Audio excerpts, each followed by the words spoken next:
They called her the Sparrow, not because she could fly, but because she was small enough for a hawk to carry away.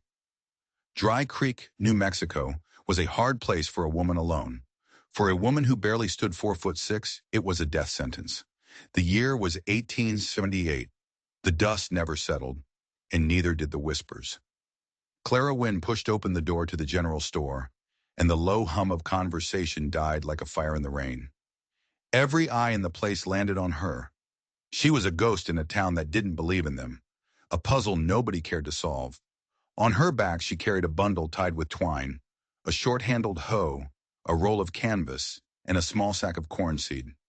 Everything she owned in the world. Mr. Barlow, the storekeeper, a man whose belly cast a shadow over his own feet, peered down at her over his spectacles. "Well now, if it ain't the little lost bird." A chuckle rolled through the room. "What's all this?" he asked, tapping the hoe with a thick finger. "You aiming to plant a garden for ants?" "I'm planting corn," Clara said, her voice steady, even though her heart was hammering against her ribs like a trapped thing. "On my land." The laughter got louder. "Your land," Barlow snorted. "You mean that patch of rocks and thorns north of the creek? Nothing's grown there since the good Lord made it. Not even weeds are that stubborn." Clara just stared at him, her chin held high. She placed her last few coins on the counter. The metal clinked, a lonely sound in the sudden silence. "It'll grow for me," she said.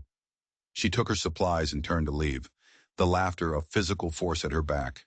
She didn't look back. She couldn't afford to. Out on the wooden sidewalk, the morning sun was bright, but it offered no warmth. A shadow fell over her. "Well, look what crawled out of the dirt." Clara froze.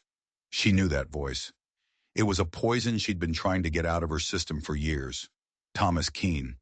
His family, the Hargroves, had taken her in on the wagon train west after her own folks died of fever. They'd called it charity, but when the trail got hard and rations got low, they'd left her at a dusty outpost on the border. Too small to be useful, they'd said. Now he stood in front of her, all polished boots and a smug grin. "Heard you filed a claim. You gonna build a house out of tumbleweeds, little Clara? Or just wait for the coyotes to find you?" She tried to step around him. He blocked her path. "This is a hard country," he sneered, his eyes dropping to the sack of seed in her hand. "Not a place for dolls." He reached out, quick as a snake, and snatched the sack. He tossed it in the air, and it landed with a soft thud in the thick dust of the street. The twine broke. White corn kernels scattered like lost pearls. "Oops," he said, not sounding sorry at all. Clara dropped to her knees, scrambling to gather the seeds, her throat tight with a pain that had nothing to do with hunger. He just stood there laughing. The whole town was watching. No one moved. No one said a word. She was alone. Utterly and completely alone. And that's when the world went silent. It wasn't just the laughter that stopped. It was everything. The wind, the creak of the wagon wheels, the very thrum of the earth. A second shadow fell over them. This one was different. It wasn't just a man. It was a mountain.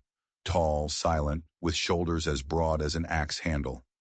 His black hair was in two long braids, and his skin was the color of the rich earth after a storm. He wore no shirt, just leather pants and a necklace carved from bone. His eyes, dark and deep, were fixed on the spilled corn.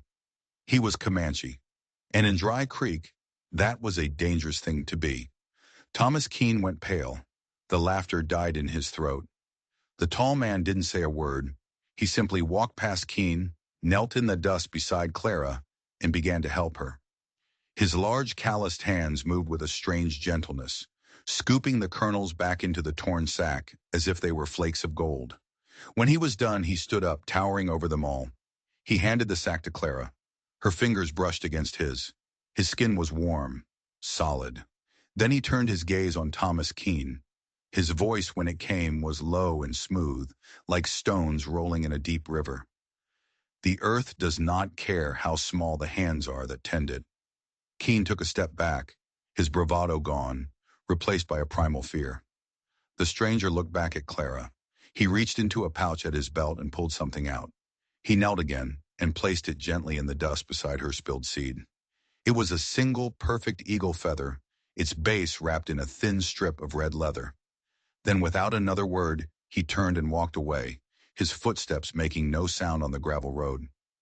He didn't just walk away. He vanished. One moment he was there, a solid presence against the harsh sunlight, and the next he was gone, as if the land itself had swallowed him whole. The spell was broken. Thomas Keene, his face a mask of fury and shame, spat in the dust and stormed off. The crowd on the sidewalk dispersed, muttering, unwilling to meet Clara's eyes. She was left alone in the street, the torn sack in one hand, the eagle feather in the other. Her heart was pounding, a wild drum in the sudden quiet. She didn't know his name. She didn't know where he came from, but he had seen her. And in a town where she was invisible, being seen was everything. She picked up her hoe, adjusted the sack on her shoulder, and walked north, out of town, toward her patch of rocks and thorns. The laughter was gone, but a new feeling had taken its place, something that felt dangerously like hope, and she had a feeling this was only the beginning. The wind had teeth out on Clara's claim. It tore at the canvas of her lean-to, a pathetic shelter she'd built from scraps of wood and a prayer. For 3 days she worked from sunup to sundown, trying to carve a life out of the unforgiving soil. Her hands were raw, her muscles screamed, but she kept going. Every time she felt like giving up, she would touch the eagle feather, now tucked safely in her pocket. It was a silent promise. You are not alone. The nights were the worst. The cold crept into her bones, and the darkness was filled with the howls of coyotes and the whisper of her own doubts. Her only comfort was a tattered quilt her mother had made, the last piece of her old life. The wind lifts what it does not crush, her mother used to say, and you, my girl, were made to fly. Right now, Clara felt very crushed. On the fourth morning, she woke up shivering, a cold desert rain having found its way through every crack in her shelter. She was soaked, miserable, and on the verge of tears. She pushed aside the canvas flap to step outside, and that's when she saw it. Sitting on the flat rock she used as a doorstep was a small wooden bird. It was carved with impossible detail, its wings slightly spread as if about to take flight. It was a sparrow. Underneath, burned into the smooth wood, were 3 words: "The ground remembers." Her breath caught in her throat. She looked toward the distant ridge, the same direction the stranger had gone. Nothing, just mist and rock. She picked up the bird. The wood was smooth and warm, a stark contrast to the cold rain dripping down her face. The ground remembers. What did it mean? It was a message, not just of kindness, but of something deeper, a secret she was now a part of. She placed the bird inside her shelter, a tiny guardian against the storm, and went back to work, her spirit somehow lighter. But the storm wasn't just in the sky, it was coming for her. Later that day, as thunder rolled across the plains, she was on top of a wooden crate, trying to lash down a corner of her tarp that the wind had ripped free. The rain was coming down in sheets now, turning the dirt around her into a thick red mud. A gust of wind, stronger than the rest, tore the canvas from her grasp. The crate slid out from under her, and she tumbled hard into the mud. Dazed, gasping for air, she looked up and saw him, Thomas Keene. He was on horseback, a cruel grin on his face, a long coil of rope in his hand. He wasn't just passing by, he was here to finish what he started. "Looks like your little birdhouse is about to blow away," he taunted, his voice barely audible over the roar of the wind and rain. "Told you this land would kill you. I'm just here to speed things up." He started to uncoil the rope. Clara scrambled backward in the mud, her heart seizing with terror. There was nowhere to run, no one to help. The storm would hide whatever he did. But the storm brought something else. A shape emerged from the downpour, a figure moving with an unnatural silence, like a shadow made flesh. It was him, the man from town, Grey Wolf. He didn't make a sound. He simply walked between Clara and Keene's horse. The horse, a big, mean-looking stallion, shied away, its eyes rolling in fear. Keene fought to control it. "Get out of my way, savage!" Keene yelled, his voice cracking. Grey Wolf didn't even look at him. His dark eyes were on Clara, checking to see if she was hurt. Then he turned his head slowly, and his gaze locked onto Keene. He didn't threaten. He didn't shout. He just looked. And in that look was a promise of violence so absolute, so final, that Keen's face went slack with fear. He yanked on his horse's reins, turning it so sharply it almost fell. Then he dug his heels in and galloped away, disappearing into the sheets of rain like the coward he was. The silence that followed was broken only by the drumming of the rain. Grey Wolf turned back to Clara. He walked over to the flapping tarp, and with one effortless motion, he pulled it taut and secured it with a knot she'd never seen before. Then he looked at her lean-to, at the weak walls and the flimsy roof. "This is not a home," he said, his voice a low rumble. "This is a grave." Clara, still sitting in the mud, shivering and stunned, could only stare at him. "Why?" she whispered. "Why are you helping me?" He crouched down in front of her, the rain plastering his long black hair to his broad shoulders. His eyes were intense, searching. "I saw the bird," he said, nodding toward her shelter. You carved it?" He nodded once. "It is Tsina, sparrow, small, but it does not fear the storm." He looked her right in the eye. "The ground remembers who stands on it with a true heart." And then she understood. The feather, the bird, the words, they weren't just gifts. They were a test she had apparently passed. He stood up and offered her a hand. His grip was strong and steady, pulling her easily from the mud. For a moment, they just stood there in the pouring rain, a strange and silent alliance forged in the heart of the storm. "My name is Grey Wolf," he said. "Clara," she replied, her voice barely a whisper. He gave a slight nod. "Build your roots deep, Clara Sparrow," he said, "so the wind cannot take you." And with that, he turned and walked back into the storm, vanishing as quickly as he had appeared. But this time, he left more than a feather behind. He left a name and a warning. The wind was coming for her, and she was going to have to be strong enough to face it. The next morning, the sun came out, but the world felt different, sharper, more dangerous. Clara was trying to dig a post hole for a fence, a ridiculous, hopeful little line in the dirt to mark her land as hers, when she heard a sound behind her. Not boots, not hooves. Softer. She turned, her hand instinctively going to the small knife at her belt. It was Grey Wolf.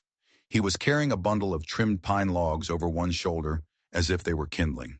He stopped a few feet away and looked at the flimsy stakes she'd managed to drive into the rocky soil. "This will not stop a strong wind," he said. "Or a determined man." Clara set her jaw. "It's what I have." He looked at her, then at her raw, blistered hands. He dropped the logs with a heavy thud. "We build together," he said. It wasn't a question, and so they worked, side by side in a silent, unspoken rhythm. He dug the holes with a speed and strength that defied belief. She set the posts, he cut the rails, she secured them. For the first time, the work didn't feel impossible. It felt right. Late in the afternoon, they took a break under the shade of a lone cottonwood tree. Clara sipped from her canteen, watching as Grey Wolf sharpened a hand axe with a smooth riverstone. The silence between them wasn't awkward. It was comfortable, like they'd known each other for years. "I was taken once," he said suddenly, his voice quiet. Clara looked up, surprised. "Taken?" He nodded, his eyes on the distant horizon. "A mission school, far south, run by a man named Hargrove." Clara's canteen slipped from her fingers. Hargrove, the same name as the family that had abandoned her. The same family as Thomas Keene. It couldn't be a coincidence. "They cut my hair," Grey Wolf continued, his voice devoid of emotion. "They tried to beat my language out of me. They said my gods were false and my people were savages. They said the land did not belong to us." He paused. "I ran. It took me a month to walk home." "Hargrove," Clara whispered. "Was it Jebediah Hargrove?"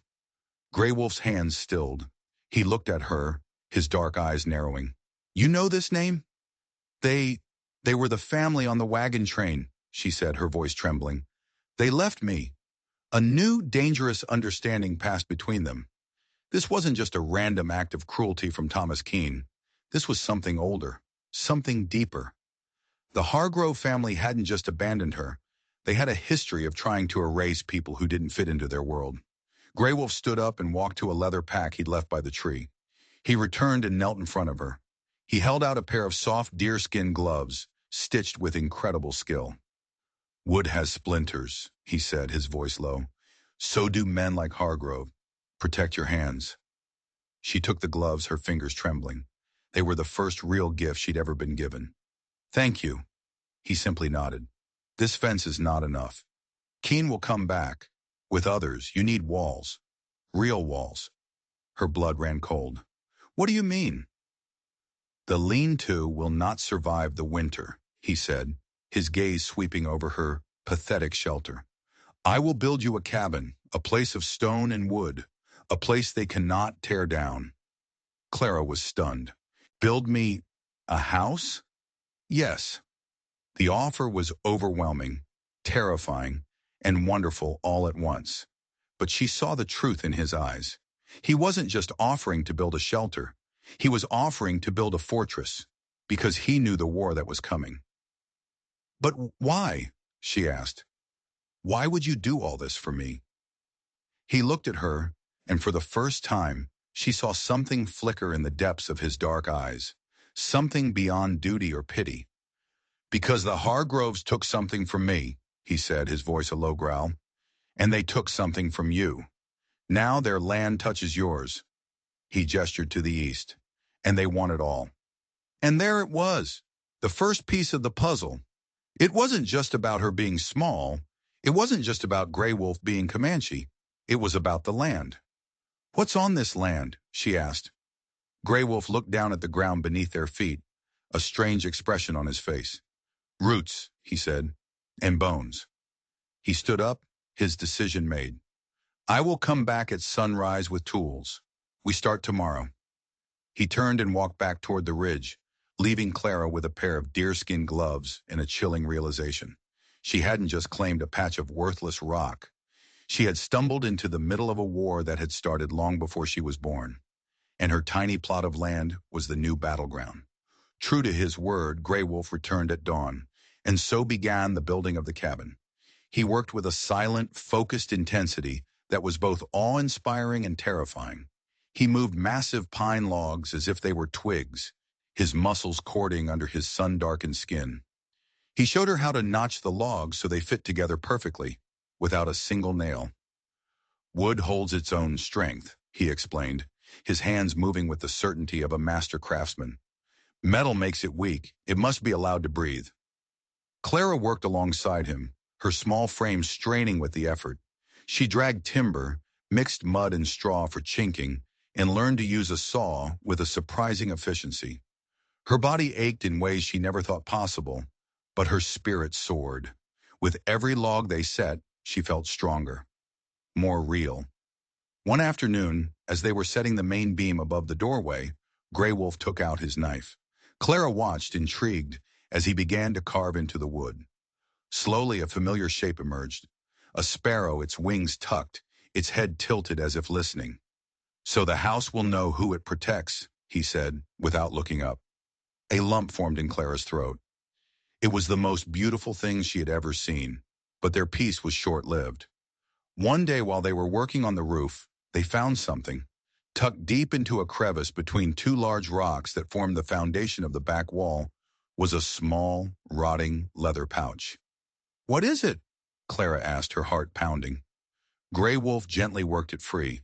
The leather was so old it practically disintegrated in his hands. Inside, wrapped in oilcloth, was a folded piece of paper, an old survey map, and a single, heavy, crudely made iron key. They unrolled the map. It was old, the ink faded, but the lines were clear. It showed her claim and the land surrounding it.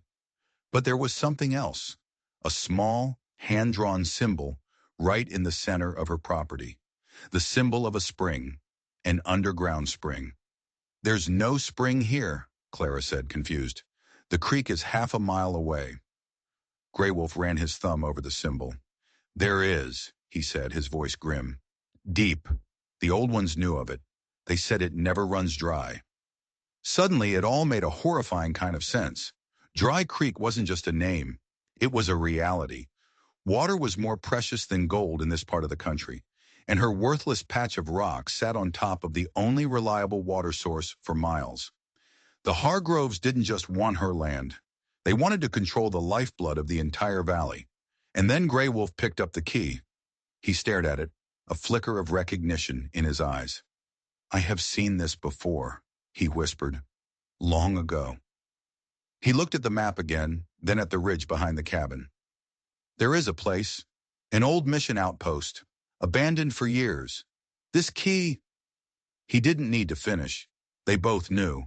The key and the map were connected. They were a secret the Hargroves had been trying to bury for years, a secret worth killing for. And now they had it. The knowledge hung in the air between them, heavy and dangerous.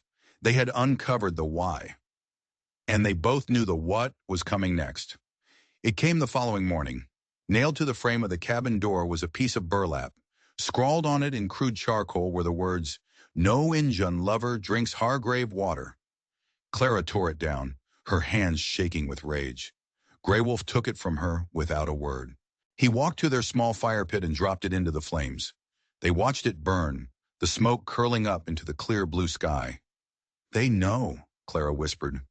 "Yes," Grey Wolf said, his face like a mask of stone. "And now they will come." They worked faster after that, a frantic energy pushing them forward. They had to finish the cabin. They had to be ready. The riders came at midday, 6 of them. Sheriff Beck was in the lead, his badge glinting in the sun. Behind him were Thomas Keene and his brother, along with Amos Lang, a known Hargrove crony, and 2 other men whose faces were set in hard, ugly lines. They stopped at the edge of the clearing, their horses kicking up dust. "Clara Wynne!" the sheriff called out, his voice a flat official bark. "Got a warrant here, signed by Judge Hargrove himself." Clara's blood ran cold. Judge Hargrove, Thomas Keene's uncle, the whole system was rotten. "A warrant for what?" she called back, her voice surprisingly steady. She stood in front of the half-built cabin, Grey Wolf a silent, solid presence beside her. "Got a report of stolen livestock," the sheriff said, not looking at her, but at Grey Wolf. 4 horses from the Jenkins ranch. A witness saw a tall Indian heading this way. Matches his description. It was a lie, a flimsy, transparent lie, but with a warrant signed by a Hargrove, it was a lie that had the full force of the law behind it. "He's been here with me," Clara said, her voice rising. "Day and night, building my home." "Is that so?" the sheriff said, his eyes narrowing. He pulled his gun. "Step away from the savage, miss. We're taking him in." "No," Clara said. She took a step forward, putting herself between Grey Wolf and the sheriff's gun. "You're not." Thomas Keene laughed. "Look at that. The little sparrow thinks she's a hawk. Step aside, Clara, before you get hurt." Grey Wolf put a hand on her shoulder, a silent warning. He was ready to fight. She knew he could probably take 2, maybe 3 of them before they shot him down. But he wouldn't survive. The men started to dismount, their intentions clear. This was it. It was over. And then, a new sound. The steady beat of a horse's hooves coming from the direction of town. A single rider. It was a woman. Old, straight-backed, riding with an elegance that defied the rugged landscape. Matilda Everdine, the widow of the town's founder. She was the one person in Dry Creek that even the Hargroves wouldn't dare to cross. She rode right up to the sheriff and dismounted, her sharp blue eyes taking in the entire scene. "John," she said to the sheriff, her voice crisp and clear, "what in God's name is the meaning of this?" The sheriff shifted uncomfortably. "Matilda, just official business. We have a warrant for this man. Horse theft." Matilda raised a perfectly sculpted eyebrow. "Do you now? That's fascinating, because I just came from the Jenkins ranch myself. It seems all 4 of their horses have been found. They wandered off during that thunderstorm 2 nights ago. Mr. Jenkins sends his apologies for the confusion." A stunned silence fell over the clearing. The sheriff's face turned a deep red. Thomas Keene looked like he'd been slapped. "This ain't about no horses," Amos Lang grumbled. "It's about her." He pointed a trembling finger at Clara. "And him, on land that don't belong to them." "Oh, but that's where you're wrong, Amos," Matilda said, a cold smile touching her lips. She reached into her satchel and pulled out a thick, folded document, yellowed with age. I was just at the county records office this morning. I thought I'd look up the original deed for this plot of land. It's an interesting read. She unfolded the paper. It seems this land was never owned by the Hargrove family. It was in fact deeded 60 years ago to a Comanche man who saved my late husband's life during a raid. A man who served as a translator and a guide, and who was promised this piece of land and the water beneath it for his people for all time. She looked directly at Grey Wolf. A man by the name of Standing Bear, your grandfather. The world seemed to tilt on its axis. Clara stared at Grey Wolf, whose stoic expression had finally broken. A wave of shock, understanding, and profound grief washed over his face. This wasn't just land to him, it was his birthright. The roots and bones he spoke of were his own family's. Matilda Everdeen wasn't finished. She turned her icy gaze on Sheriff Beck. The Hargrove claim is a fraud. It has always been a fraud. They have been trying to steal this land for 2 generations. And you, Sheriff, are aiding and abetting them. She held up the deed. This is the law, and I suggest you enforce it, starting with arresting Mr. Keene and Mr. Lang for filing a false report, harassment, and conspiracy to commit land theft. Sheriff Beck looked from the deed to Matilda's unwavering face to the suddenly very guilty-looking men behind him. He was trapped. To defy Matilda Everdine was to defy the very foundation of the town. He holstered his gun. Amos, Thomas, you're under arrest. The 2 men protested, but their words were hollow. The truth was out, shining as brightly as the midday sun. As the sheriff led them away, the other men just faded back toward town, their posse broken, their power shattered. When they were gone, a profound quiet settled over the clearing. Clara looked at Grey Wolf. He was staring at the land, at the half-built cabin, his eyes filled with a depth of emotion she couldn't begin to fathom. He had come here to help a stranger, and in doing so, he had reclaimed his own past. Matilda Everdine walked over to Clara. "Looks like you have a home to finish, child," she said, a warm smile finally breaking through her stern exterior. "And I think you're going to have some help." She looked back toward the road, and Clara saw it, a long line of wagons slowly making their way from town. The Millers, the Coopers, the Williams family.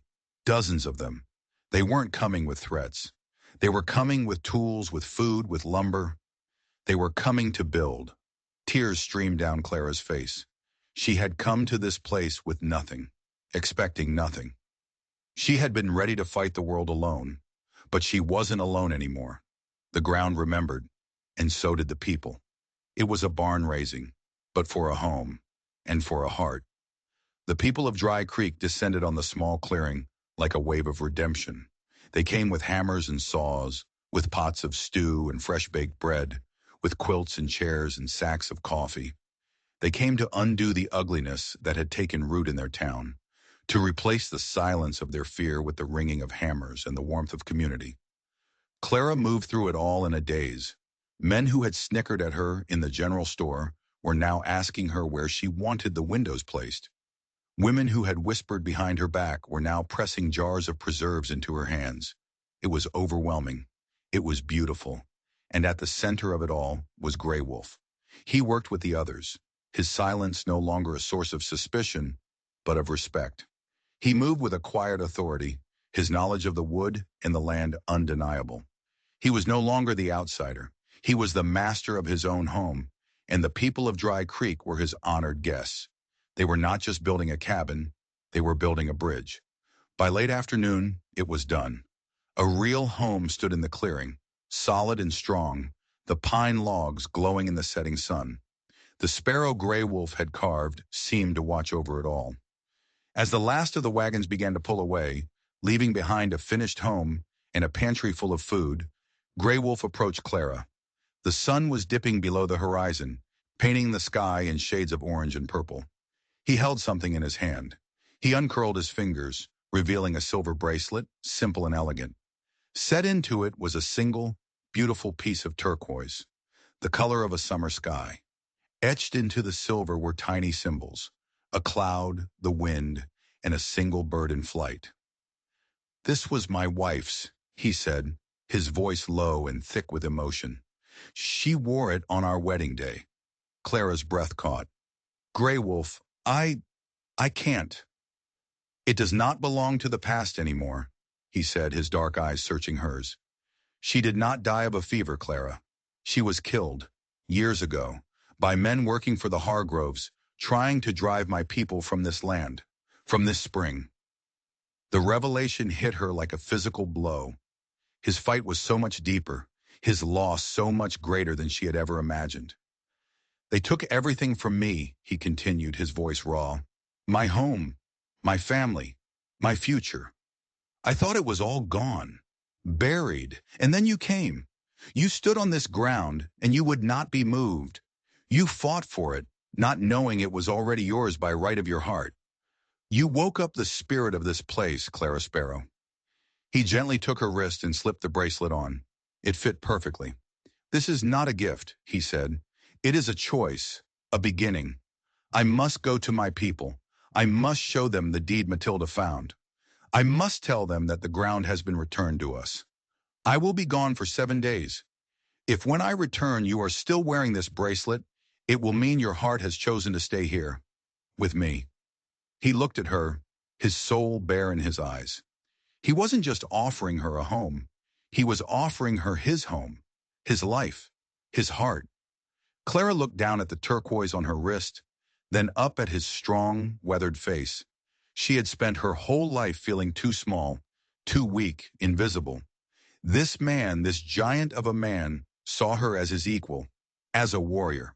Before she could speak, he leaned down and gently pressed his lips to her forehead, a touch as soft as a feather, but it sent a shock wave through her entire being. Then he mounted his horse, gave her one last, long look, and rode north, disappearing into the twilight. Clara stood on the porch of her new home, her home, and touched the cool silver on her wrist. 7 days. It felt like a lifetime. But she knew, with a certainty that settled deep in her bones, that she wasn't going anywhere. She had finally found the one place she was meant to be. She was already home. The 7 days that followed were the longest of Clara's life. She worked in the garden the townspeople had helped her plant. She swept the floors of her sturdy new cabin, and she spent the evenings sitting on her porch, watching the stars come out, the turquoise bracelet a cool, constant weight on her wrist. She felt the town watching her, too. But the whispers were different now. They were filled with curiosity, with respect, with a kind of awe. She was no longer the little lost sparrow. She was the woman who had stood up to the Hargroves, the woman the Comanche warrior had built a house for. On the morning of the 7th day, she saw a rider on the horizon. Her heart leaped into her throat. It was him. Grey Wolf rode into the clearing, his face unreadable. He dismounted and walked slowly toward the porch where she stood waiting. His eyes immediately went to her wrist. He saw the bracelet. A slow smile spread across his face, transforming his stoic features into something breathtakingly handsome. It is still there, he murmured. It is where it belongs, she replied, her voice soft. He stopped in front of her, so close she could feel the heat radiating from him. My council has seen the deed, he said. They have recognized the claim. They have also recognized you, Clara Sparrow.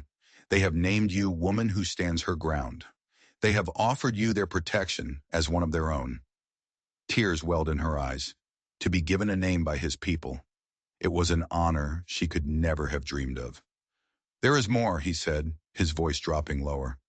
He took her hand, his thumb gently stroking the silver bracelet. I have told them I wish to take you as my wife. The world seemed to stop spinning. Clara could only stare at him, her heart pounding a frantic rhythm against her ribs. We cannot ask the Reverend in town, he said, a hint of sadness in his voice. His laws and his God would not recognize us. But my people will. And there is another way, a stronger way. The next day they walked into Dry Creek, hand in hand.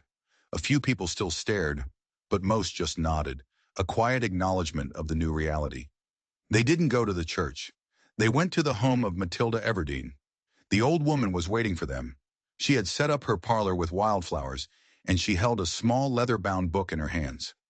The laws of this territory are not always just, she said, her clear eyes looking from Clara to Grey Wolf. But they do make allowances for contracts made in good faith, witnessed by an officer of the court. And as the town magistrate, that's me. And so, with Matilda Everdine as their witness, and the laws of the territory as their guide, they were married. A simple ceremony, filled not with pomp and circumstance, but with a profound and quiet dignity. But that was only one part of it. That evening, Grey Wolf led her to a high place on the ridge behind their cabin. The sun was setting, and the entire world seemed to be bathed in a golden light. He had prepared a small fire. He took out sacred paints, red clay, and black soot, and gently drew 2 lines on her cheek. He told her they were for life and protection. He did the same to himself. They exchanged simple necklaces he had braided from sinew and bone. He spoke vows in his own language, his voice a deep, melodic chant that seemed to resonate with the earth itself. He spoke of 2 spirits walking one path, of honoring the sky, the land, and each other. And when he was done, he looked at her and said in English, "Now all spirits know you are my heart." They stood there on the ridge, husband and wife, bound by 2 worlds, under the watchful eyes of the setting sun. Later that night, they sat on the porch of their cabin. The air was cool and smelled of pine and damp earth. A light glowed from the window, a warm, welcoming beacon in the vast darkness. Clara leaned her head against his shoulder, the silver bracelet cool against his warm skin. "I used to think my size was a curse," she whispered, "that I was too small to matter." Grey Wolf put his arm around her, pulling her close. He looked out at the land that was now theirs, a home forged from courage and love. "Small things have the strongest roots," he said, his voice a soft rumble in the quiet night. "You are not small, Clara. You are the sparrow who faced the storm, and you are the heart of this home." She looked up at him, at this incredible man who had seen the strength she never knew she had. He had built her a house, but he had also given her a home, a name, and a love bigger than the sky itself. The whispers in Dry Creek would eventually fade. The storms would come and go. But here in this small cabin built on a foundation of truth and defiance, 2 souls who had been lost had found their way home. They had chosen each other without apology and without regret. And in the heart of the wild, unforgiving West, they had built something that time itself could not tear down. If this story reminded you that true strength isn't measured in size but in spirit, then you found your tribe. Here we tell the stories of the fighters, the dreamers, and the ones who refuse to be broken. The tales of impossible love and unbreakable courage that shaped the West. Clara and Grey Wolf's journey is just one of many. If you want to hear more stories that prove even the quietest hearts can have the loudest roar, then hit that subscribe button and ring the notification bell. Join our community and never miss a story of the wild frontier and the wilder hearts that tamed it. Let us know in the comments below. What was the moment you knew Clara was going to win?